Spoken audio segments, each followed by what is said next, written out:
Hello everyone, welcome to my channel. Kannayya so excite feel అవుతున్నాడు. హాస్టల్కి వెళ్తున్నాం వాళ్ళ పిన్నిని చూడడానికి అని. పాపం హాస్టల్కి అయితే వచ్చాము, వెయిటింగ్ చేస్తున్నాం ఎప్పుడు గేట్ ఓపెన్ చేస్తారా అని.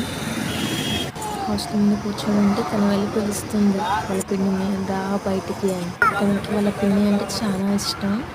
సో చూస్తుంది బయటకు వచ్చిందా లేదా అని. పాపం వెయిట్ చేసింది చాలా టైం. ఇంకా టైం ఉంది అని చెప్పేసి మళ్ళీ ఇంటికైతే వచ్చేసాం. షాప్ కాడ బ్యాండేజ్ తీసుకున్నాము, తనకి చాకోస్ తీసుకున్నాను. అలా అయితే ఇంటికి వెళ్ళిపోయి మళ్ళీ అగైన్ రావాలనుకుంటూ వెళ్తున్నాం మమ్మీ నేను మాట్లాడుకుంటూ ఇంటికి. పంచాయతీ ఆఫీస్ కాడికి అయితే వచ్చాము. అంగన్వాడి కాడికి వెళ్దామని, పక్క పక్కనే కదా. స్కూల్ లేదా? స్కూల్కి వెళ్తామంటే వెళ్ళను అని చెప్పి వెళ్ళిపోతుంది. కొంచెం సేపు రెస్ట్ తీసుకొని ఇంకా మళ్ళీ హాస్టల్కి అయితే వచ్చేసాము.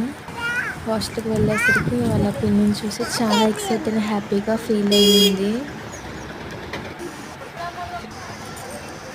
సమయం కొద్దిసేపు ఉండి హాస్టల్ దగ్గర అయితే ఇంటికి అయితే వచ్చేసాము. వెళ్తే అంటే అలో లేదని చెప్పేసరికి బయటకు వచ్చేసి ఇంటికైతే స్టార్ట్ అయిపోయాము. అలా కొంచెం దూరం వచ్చేసరికి ఫ్యాన్సీ బండి అనిపించింది. అక్కడ కొన్ని థింగ్స్ పర్చేస్ చేసాము. తీసుకుని అయితే ఇంటికి వచ్చేసాము. That's all for today. Please like and subscribe to my channel. Thank you for watching.